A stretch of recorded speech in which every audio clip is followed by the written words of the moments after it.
Hello, our project is App Store Reviews of Navigation Apps. The goals of our project are first, to perform topic modeling. We look at multiple unsupervised clustering methods, and our goal is to develop a set of abstract topics that describe the latent structure in our data. Secondly, we're looking to predict emotion or perform sentiment analysis. So we want to classify the emotion of the reviewer based on their textual review. In our dataset, we have over 400,000 user reviews of Google Maps, Waze, and Here We Go. As you can see, the data is heavily skewed towards Google Maps and Waze, with not very many reviews of Here We Go.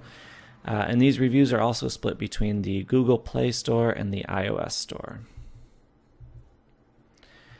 The reviews are text-based, and they tend to be very short. At the bottom you can see the distribution of character length, and this basically follows a zip distribution, which is to be expected. The reviews also contain a rating on a 5-point Likert scale, and you can see here that this is biased towards a 5-star review, which we'll touch on later. So since this is textual data, it's important to understand just how messy this data is. You can see some examples on the right, but textual data is very different from, cleaning textual data is very different from cleaning other forms of data. So even if we have something as simple as missing data, it's not clear exactly how to handle this. Missing data in a numerical field, you might just take the mean of the field or perhaps the mode or something like that. But with textual data, there's no clear replacement method. In this case, you'll see the various nans in this field. They're all in the subject instead of the body. And since in our data we can easily concatenate our subject and body together, generally that's what we did. So even though there's a missing value in that first row at the top, there is a clear body, so we could just concatenate and remove that nan there. You'll often deal with foreign languages in textual data, and this is something that we'll touch on how we dealt with this, but you can see there's quite a bit of foreign language data here. Encoding issues are also something to be aware of. In the third subject on the right, you'll see a /n for a new line character. Depending on the encoding method used, that could appear as a /n, or it could appear as potentially a different Unicode character. So encoding is something that you have to pay very close attention to. Emoji is also important. How do we deal with emoji if we're looking to create topics of textual data? And we'll talk about that in just a moment as well. Slang, misspellings, and things like satire, humor. These can be very difficult to deal with, but thankfully the topic clustering methods that we're using actually deal with these pretty well just out of the box. That's kind of what they're designed to do. So that's something that if you're doing topic clustering, you might not have to worry too much about.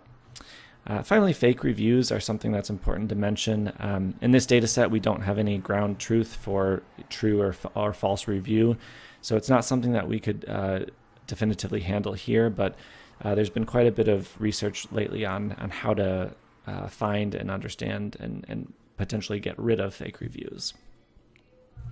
So we'll talk about two things that we did to clean our data, which is maybe the more interesting of the cleaning. First being dealing with translations. So obviously this is not an exact science. Translation fails very often if the text is too short, or if the translator you're using doesn't have a profile for that language. Translators also do not like non-Unicode characters, emojis, or misspellings, so it's important to clean your data first before you go to a translator. And if it fails, it's just going to fail entirely. We use two translators, Microsoft primarily, and then Google as well. So when we ran into an issue with the Microsoft translator, we passed those to Google, and that way we got as many translations as we possibly could. But in the end, it's still not 100%. Both of those translators, by the way, have public APIs that you can call, Microsoft being a little bit more on the free side. Dealing with emoji, so many standard emoji don't have a true representation within Unicode encoding. Instead, they exist as sequences of Unicode that display as a single character when you're looking at output on, like, say, your phone or computer. So, for example, if you wanted to look at an emoji that has a face with a specific skin color, in Unicode, it actually exists as two emoji, one being the face and one being the skin color. But then when you're looking at it, the output is a single emoji. So in order to just capture the correct emoji as a user would have used them in their review, we had to perform a regular expression search for grapheme clusters or sequences of Unicode. And then the way that we handled these is we replaced the emoji with the textual description of that emoji available at unicode.org. So for example, the review not good and then those two emoji would have been translated to not good, confused, underscore face, thumbs, underscore down. And by using that underscore, it retains it as a single unigram or a single token in the sentence. So the confused face will stay together even if you're using, say, a bigram or a trigram when you're looking at your data. So in that way, we translate the emoji into text and we keep those descriptions as a single block. As part of our project, we leveraged latent Dirichlet allocation to perform topic modeling. Topic modeling can help us gain insights from textual data by discovering latent semantic meaning. We can also make predictions using topic modeling using some of our traditional predictive algorithms. LDA assumes that each document is made up of a number of topics.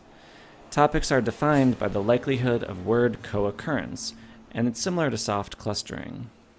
In a basic implementation, we randomly assign words to topics, then iteratively go through documents to calculate conditional probability of a topic being in a document, and also the probability of a set of words belonging to a specific topic. We then reassign where the scores are low and It's important to understand some of the limitations of LDA. For example, this is an unsupervised method, so there's no true or best number of topics in a given corpus. That number has to be supplied by the user. LDA can also be very difficult to analyze. There are a number of scoring metrics that have been used, but none are straightforward or widely accepted. Human inference is required. Corpus size can have a big effect on the accuracy of results and can also increase computational time. LDA is also heavily affected by token length, so it won't work well with short documents.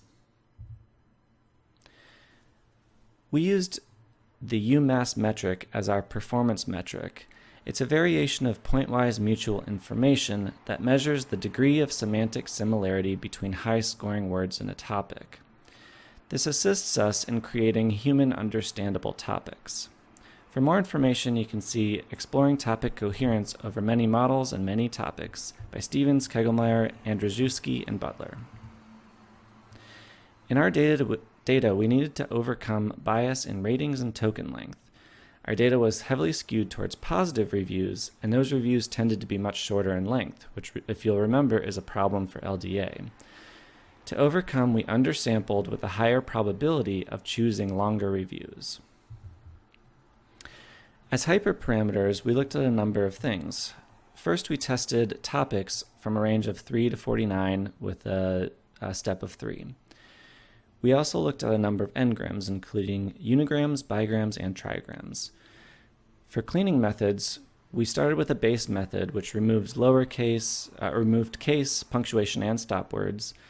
Then we also looked at lemmatization and stemming. So all told, we looked at 144 hyperparameters. This graph may look a little bit confusing, but this is the results of our average UMass metrics. You can see UMass on the y-axis and the number of topics on the x-axis, and the different colors are the n-gram and cleaning methods. It helps if we put a little bit more on this graph. And as you can see now, unigrams, bigrams, and trigrams are completely separated in this graph.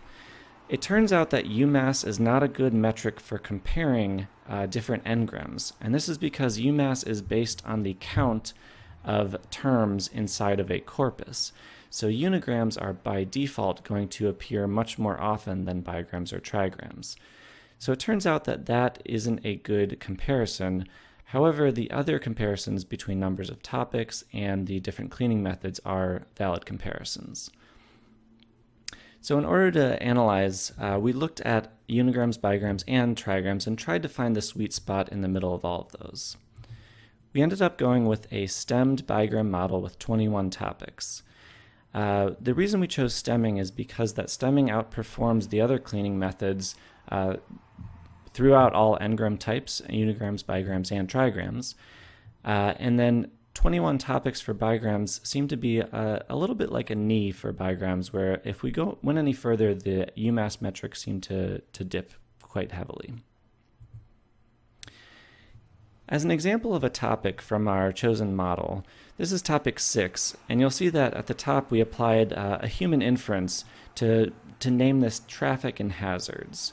And you can see on the left we've pulled out some of the helpful terms in this topic. So you can see there's speed camera, alternate route, road hazard, time traffic, traffic light, etc.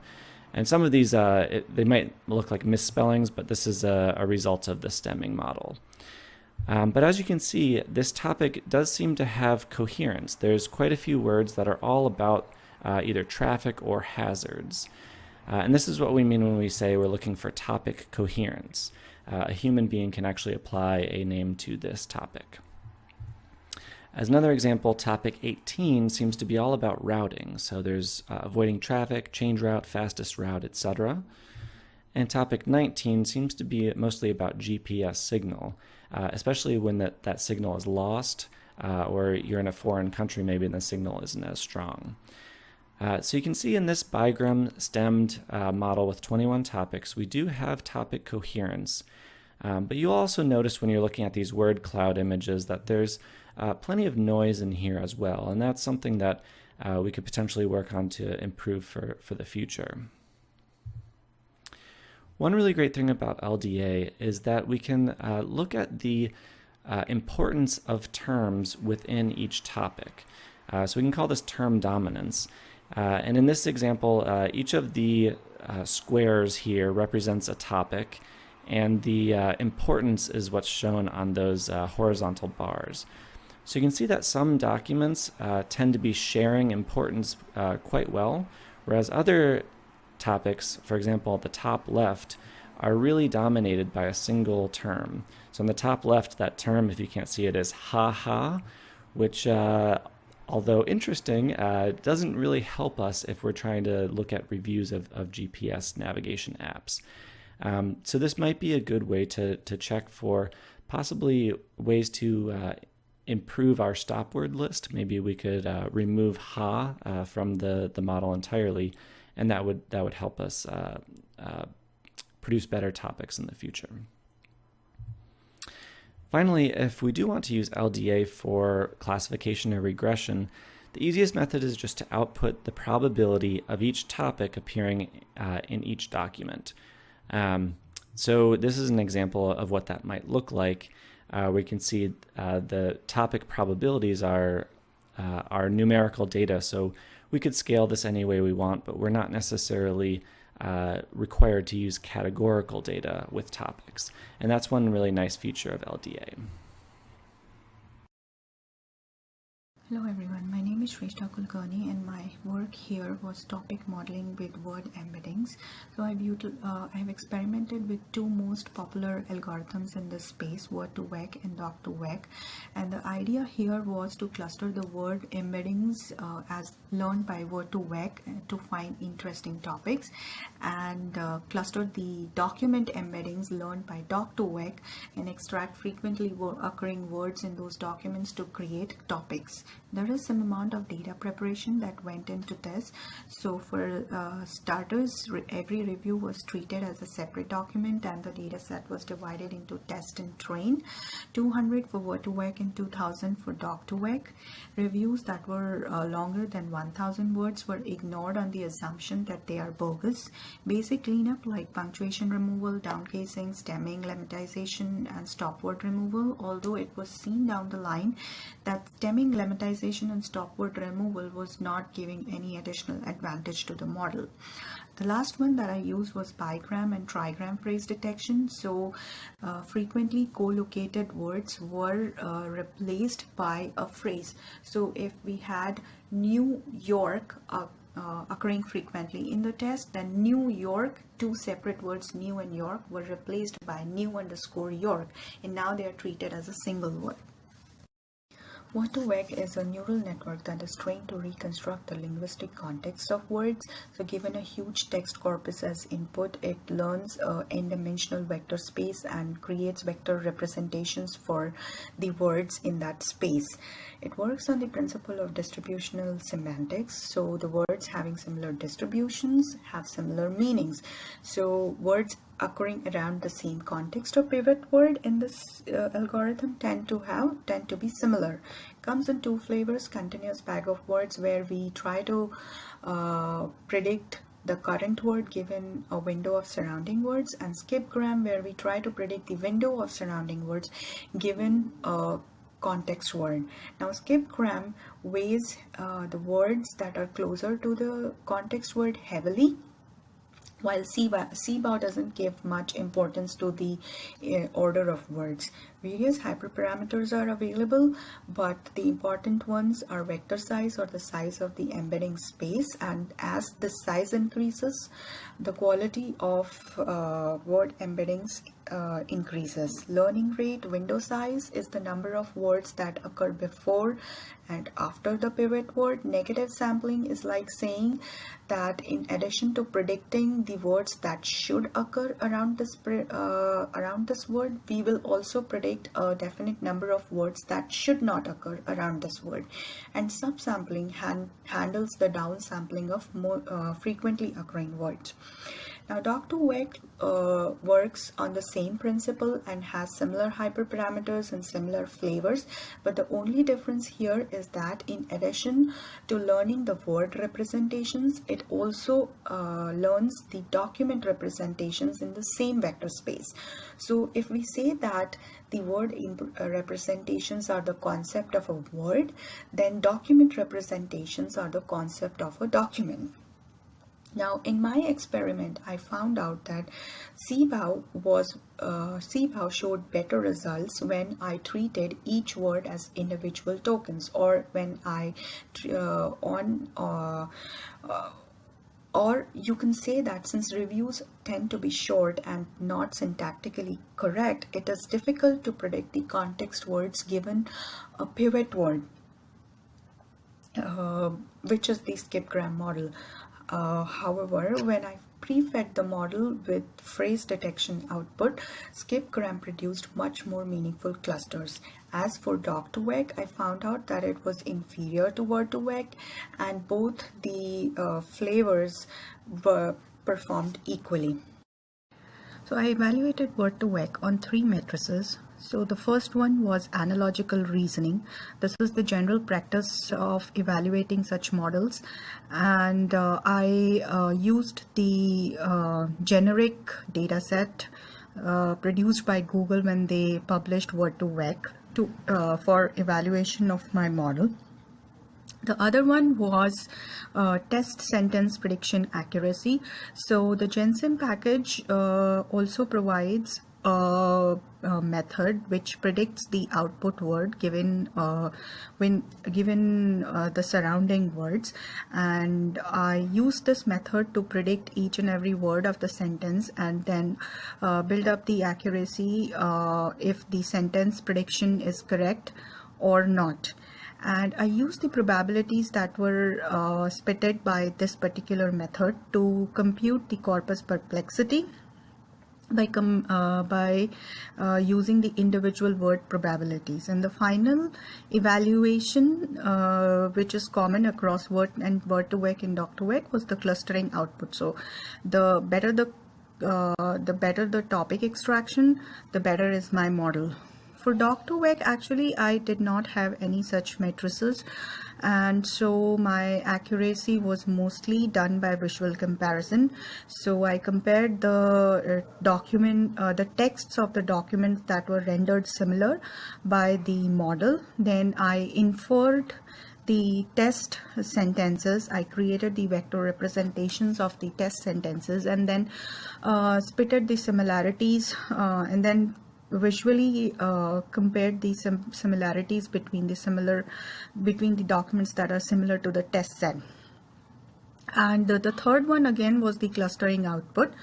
I discarded doc2vec early in because this approach was giving me a good similarity between documents, was not meaningful for the clustering task because it wasn't producing any meaningful clusters, and it was not easy to get rid of the frequent, it was not easy to extract the actual words that represented that topic.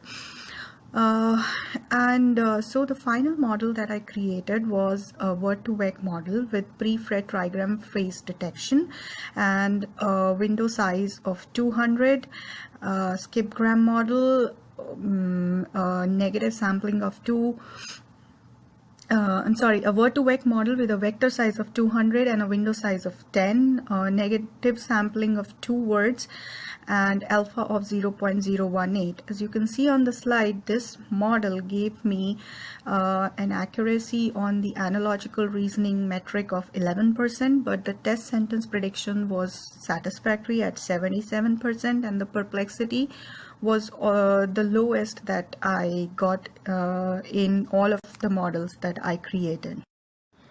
My final task was to cluster the vocabulary learned by my word-to-vec model. So I experimented with 2 clustering algorithms, k-means with a cosine distance metric and agglomerative clustering with word linkage. I experimented with 4 different cluster sizes, 20, 50, 100 and 200, and finally settled for an agglomerative clustering model with 200 clusters. It gave me reasonably well-defined clusters. A lot of them were still not interpretable and had a lot of noise in them, but I still could find some really interesting clusters, which we will see on the next slide. To assess the quality of clusters, I plotted them on a 2-dimensional space by using TSNE transformation. I could see that the cluster boundaries were well defined, although there were some outliers that tend to run into other clusters boundaries, and I could also see that they were not really spherical, which would explain why k-means was not performing so well. The most difficult part of this exercise was arriving at the optimum number of clusters. If I use too many, I run into the hazard of creating clusters with very less number of words, rendering them meaningless. And if I use too less, the clusters will have too many words and they will actually end up engulfing the shorter meaningful clusters. So what you see here is a plot of the 10 randomly chosen clusters from the 200 cluster model that I discussed on the previous slide, and I have plotted 20 top words of each of those clusters here. So we can see that the cluster boundaries are pretty well defined and the points are closer to each other, indicating similarities between those words, although there are some outliers present here and we can see them clearly. Now, to get a more intuitive feel about those clusters, let's examine the words in some of these clusters. So cluster 2 is all about iPhone and iOS versions of the users, although it has clubbed some of the other phones or some of the other devices as well. Now, cluster 10 is all about star ratings. So it has actually clubbed all forms of star ratings that users have given. So 4-star, 2-star, 1-star, star with a digit, star with a word, and star, even the stars that were actually emoticons. cluster 4 is actually a synonym set for good or great. The interesting part here is that the word that is marked here in red is actually a Spanish word for great. So it is interesting to see that it has actually identified a different language as well. Now cluster 20 is the cluster of features of a particular app that are either missing or malfunctioning. Now cluster 25 I found interesting because most of the words here are not interpretable, but if you use a Google Translator on most of them, you will realize that they are all words of Indonesian language, and the sentiment that most of these words represent is the sentiment that is represented by the first emoticon it has clubbed here. So face with tears of joy, it actually represents a happy sentiment, and if you see the translation of each of these words, they represent the happy sentiment too. So it is actually interesting to see that it is deriving the or it is actually learning the sentiment expressed by the words itself. To conclude, I would like to say that word embeddings may not be the obvious choice for topic modeling, but they are effective. But these algorithms come with some serious limitations. First of all, absence of any out of the box evaluation measures or any published standards makes the training really difficult. And its sensitivity to parameterization only adds to the problem. The dataset itself presented a lot of challenges to tuning here. It had bogus reviews, extremely short reviews, which restricted us from increasing the window size, misspelled words, untranslated text, slang, and a general lack of syntactic or linguistic structures, which made the training really difficult. Now, being an unsupervised approach, it is generally evaluated on a downstream task, which in my case was clustering, and establishing a feedback loop or establishing a synchronous feedback loop is really time consuming and non-scalable, and doing it asynchronously requires constant human interventions.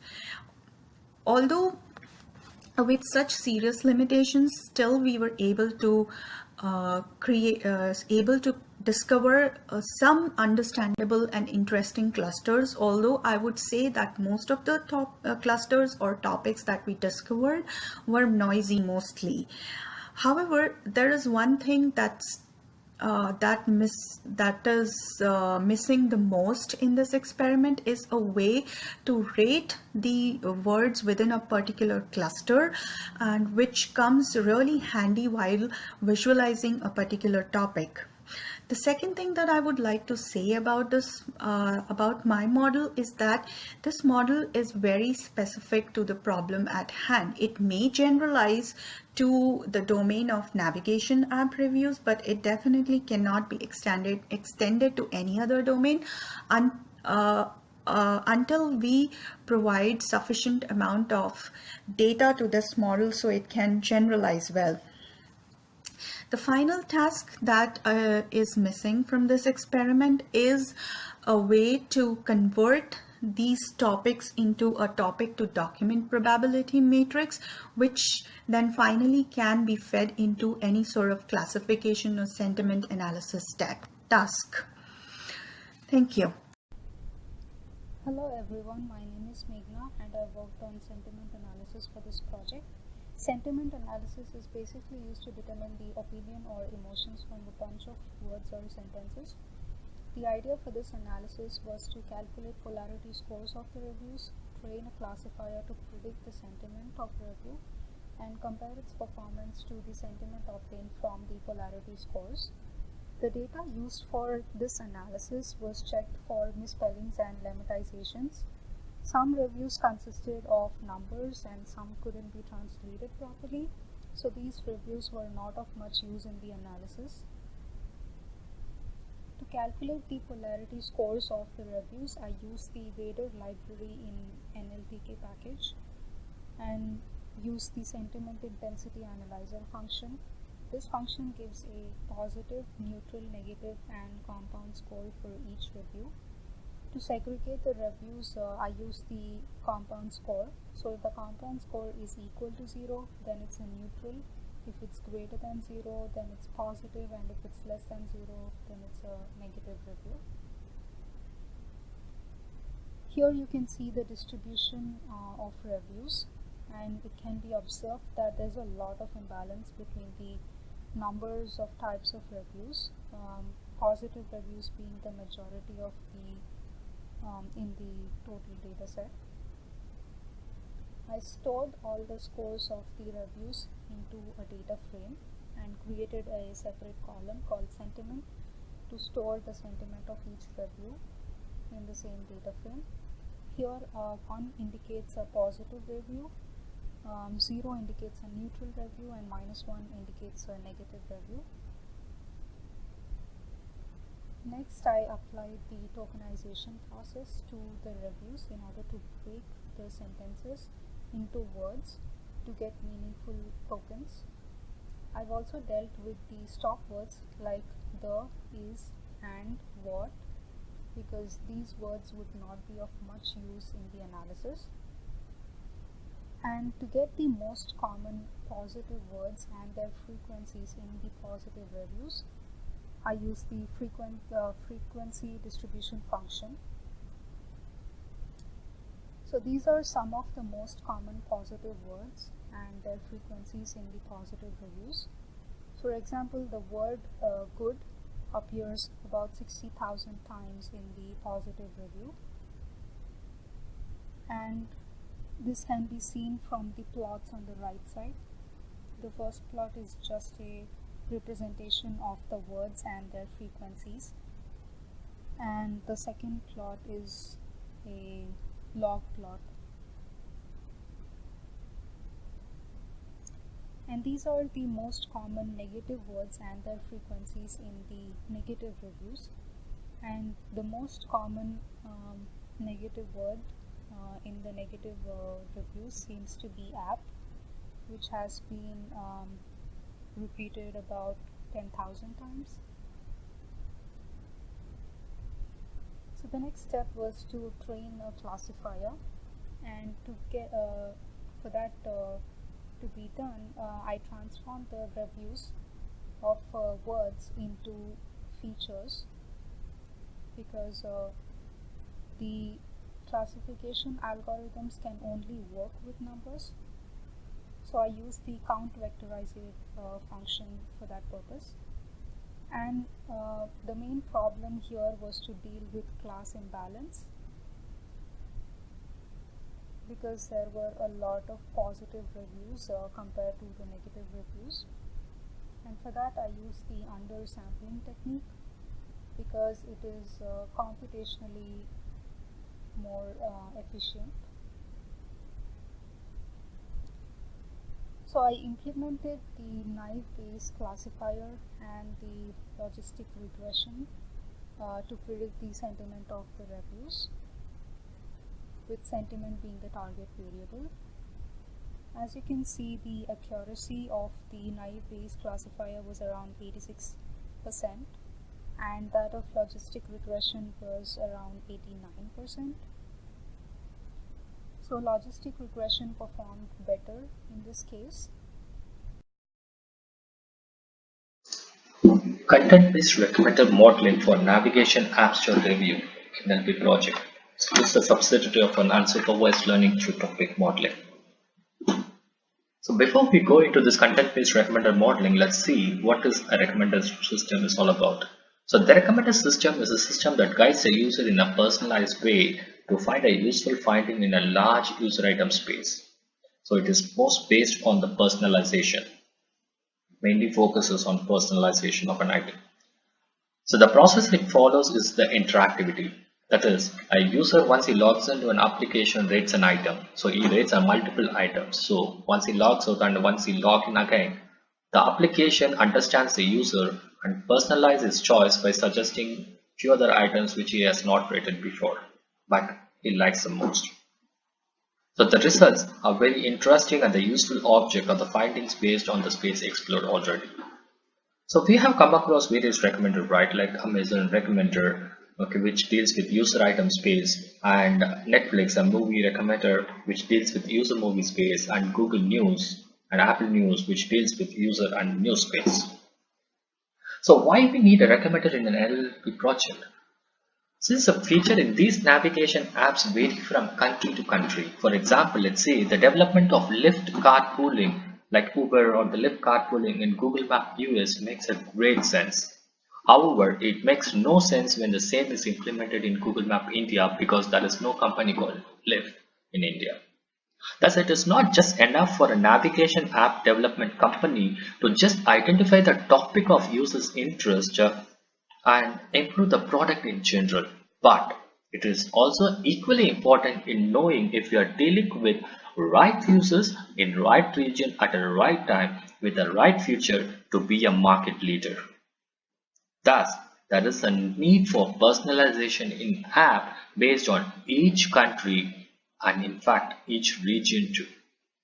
As seen in slide before, when we need to look at a space in more personalized manner, recommender modeling will be a great fit. So we try to build a recommender model.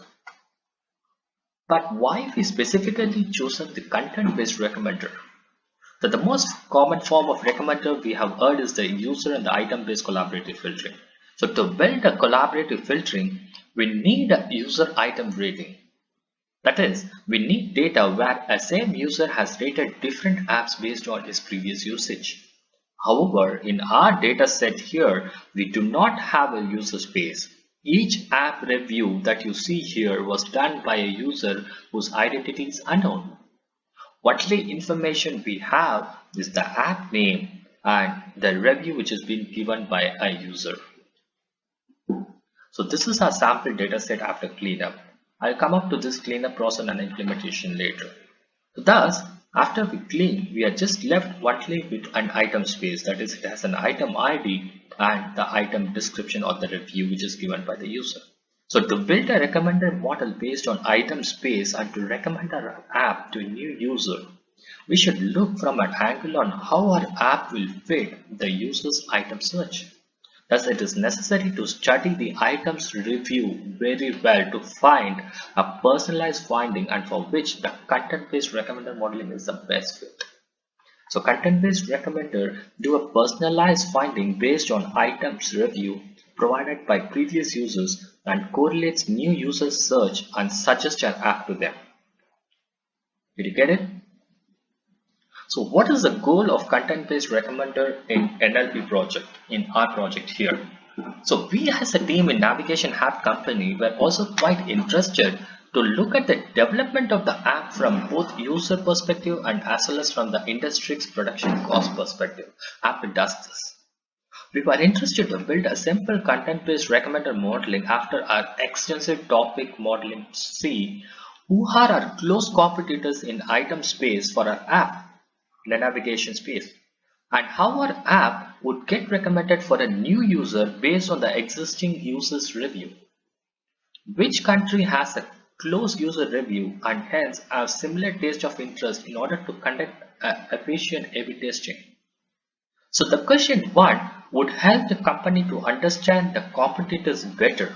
So who is the competitor for Google Map and who is the competitor for Haze? Or if I'm starting a new app company, so who is my real competitor? It makes me understand that and stay more competitive by knowing the user's personalized need based on country and region. And similarly, question number 2 would help to find the countries which has similar user interest and hence can be used by the company to do its A/B testing much more effectively and roll out a feature to sustain its average rating throughout. Google does it. Google knows it. And it does this A/B testing in exactly a similar fashion.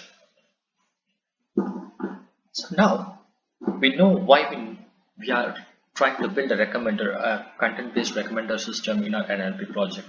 So now let's see how we have implemented it. So I'm just going to skip the data cleaning part in which we handle this missing data, foreign languages, emoticons, etc. as this has been already explained by my friend Xander. So in order to tweak this data set further to build a recommender system, we followed these below steps. And after following these steps, we just left with only two columns, that is ID, which had this which has the app ID, and the description, which is nothing but the review, a consolidated review given for an app in a country. Okay, using this, we try to build our simple content-based model, recommended model. So this is the pseudocode of how we did a data cleanup. So we just renamed the app name, for example, like Google Maps GPS navigation, just one name to just a simple Gmaps, and then we consolidated or concatenated three different columns, app, store, and country, together as Gmaps iOS India. So this is Google Map India. Okay. And we removed all rows with the description column null. Thus rows with no description, the rows with no reviews have been discarded because our content-based recommender modeling is more on the item space based on reviews. So when there is no review given for a particular application or for an app, then there is no need of it to be a part of a data set. So we then merge the rows with the same item ID, okay, in order to get a consolidated review for a particular country. So once we clean up this data, we tried building a TF-IDF matrix. So TF-IDF, our implementation, works by looking for unigram, bigram, and trigram model. That is, looking for 1, 2, and 3 word phrases which occur multiple times in a description, which we call it as term frequency. You guys know about it, right? Yes. About term frequency is then divided by number of times those same phrases appear in all product description. So the terms that are more distinct to a particular product get a higher score, and the terms that appear often but also appears often in other products get a lower score. That's the beauty of TF-IDF matrix. So in order to find which product are closest to each other, we need some kind of a distance matrix, right? Yeah. So thus, after we computed this TF-IDF terms and scores for each product, we had to use a distance matrix to identify our close and the nearest neighbors. Since we studied cosine similarity works very well in measuring the distance based on the textual data when compared to the Jaccard or the Manhattan distance or etc., we tried to build our distance matrix using this cosine similarity. The sklearn library was used to compute both TF-IDF and the cosine distance measurement. So when you talk about building model, it's all about creating this TF-IDF matrix of unigram, bigram, and trigram model. And to mention about, we use the stop word parameter in this TF-IDF model method to ignore the common words like if and the. We then computed similarity between all products using sklearn library using like the method linear underscore kernel, which is the implementation of cosine similarity in sklearn library. We then iterated through each items, similar items, and store them, okay, most similar items. So I have just hard-coded the case values as 100. That is like the maximum recommendation that this particular model can give is 100 nearest neighborhood. Okay. The similarities and their scores in terms of distance measures are stored in form of dictionary, which are then sorted and being shown to the user. So this is so after we build a model, we just try to predict it or do a recommendation. So I just did I implemented two different functions like item and recommend. In this recommend is a function which gives you the result or which produces you the recommendation. So you pass two arguments. One is the item ID, for example, Gmap iOS India, and you pass a k value, that is the number of nearest neighbor that you're looking for. So when I pass 5 here and when I pass Google Map India, it shows me the 5 nearest recommendation, the 5 close recommendation. So for Google Map India, the Google Map Korean becomes the closest neighbor. Okay. So let's take a code walkthrough quickly. Coming to the code walkthrough of our content-based recommender modeling. So this is a very simple code. Okay. So as usual, what we're doing is we're just trying to import the necessary packages like pandas and sklearn, and then we try to read the data which has been cleaned, and then ensure that this data has been read properly. After this, we just go and jump into creating a simple content-based recommender model. Okay, so what we do is, as I told before, we're just trying to build a TF-IDF matrix here using this method called as TF-IDF vectorizer. And as I told you, we're using this stop word parameter, okay, which is used to stop the words like the and etc., which are commonly occurring. So once we compute this TF-IDF matrix, we just send this TF-IDF matrix values to this cosine similarity in order to measure the distance between each items. Once we do that, we compute the results and put it in a form of a dictionary with respect to the closest neighbors with the distance measure. So that's it, it's done. We just try to build a very simple model. So we just train a model here, and here we are just trying to predict it. So I just use these two functions here in order to recommend a model in which, as I told you, the recommend method is a very important one, where you just pass two parameters. One is the Google Map iOS USA, for example, the item ID and the number of recommendation you're looking for. So once you do it, so you get a result like for this Google Map USA, you get base navigation Spanish to be the nearest neighbor. After that, it's like maps in Spanish and maps in Arabic, or the closest recommendation that happens for this particular product. Got it? Similarly, I also tested it for the other products like Google Map India, and you could see like the result that has been coming up here. So the result that you get for Google Map US and Google Map India are totally different, and even the distance measure are quite different here. Now let's talk about the result. Okay, let's try to interpret the result that we saw as part of the code walkthrough. So these are the two sample results that I have received, one for the Google Map USA and another one for the Google Map India. From our result, we can infer that Google Map US has its nearest competitor to be Waze live navigation. Yeah, correct. However, when you look for the Google Map India, it seems to rule the navigation space as a monopoly, because the Google Map India has its all closest neighbor to be the Google Maps in one or the other way. We could also infer that the Google Map US users review correlates more with Waze live navigation Spain. Weird, it's not even Waze US. So we can learn the common functionality which the Waze Spain and the Google Map US have in common and implement that feature in order to make our product more better.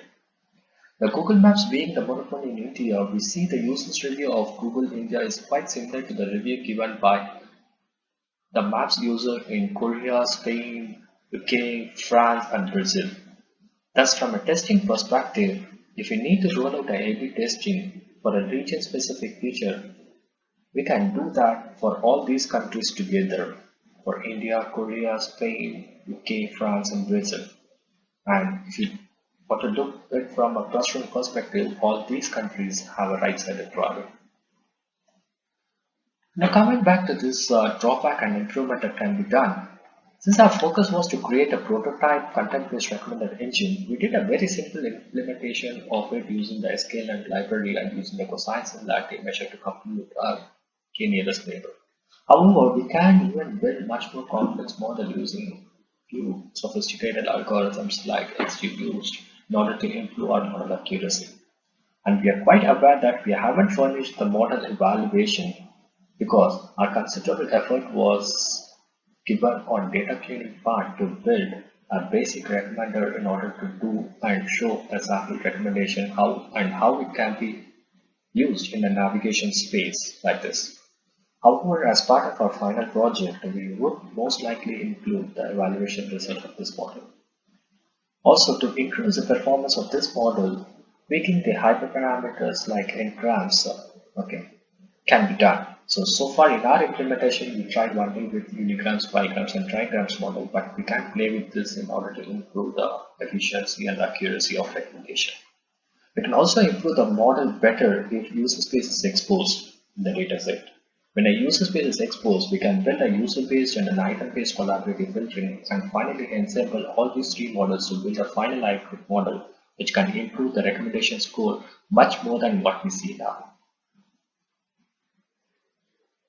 So this is about the content-based recommender model. So we have just tried to build a simple model, and thereby we saw the nearest competitor that an app can have and also found the apps or the countries which are closely behaving in order to roll out our A/B testing or to have an efficient, productive development of a product.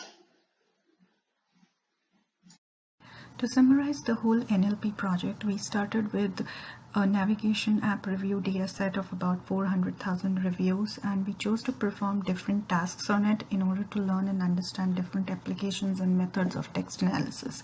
The 4 methods that we chose was LDA, that is mostly used for topic modeling, text categorization, and document classification. Word2Vec, which is a newer entry in the space, again used for similar objectives like topic modeling, text tagging, classification, and clustering. Sentiment analysis, as the name suggests itself, labels the sentiments in the list as positive or negative.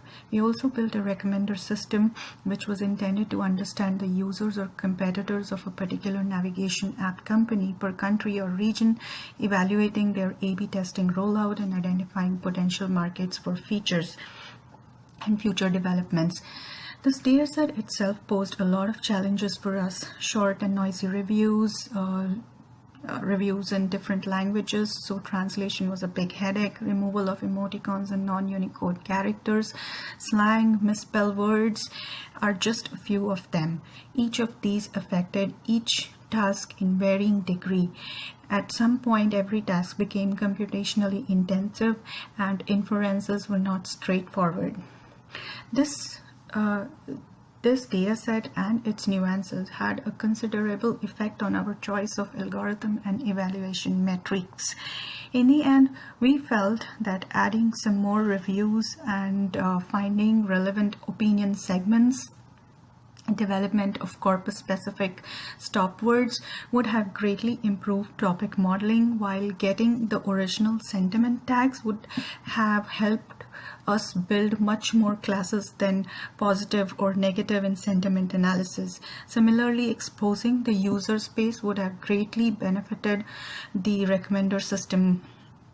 However, this task has many future applications, like dominant terms of LDA can be used as filtering tool for subsampling. The word2vec clusters can be used for clusters can be named and used for tagging the text to retrieve the sentiment classes or conceptualizing the reviews. We also hope to build upon the collective knowledge that we gained in this particular project to explore deeper spaces of information search and retrieval. Thank you.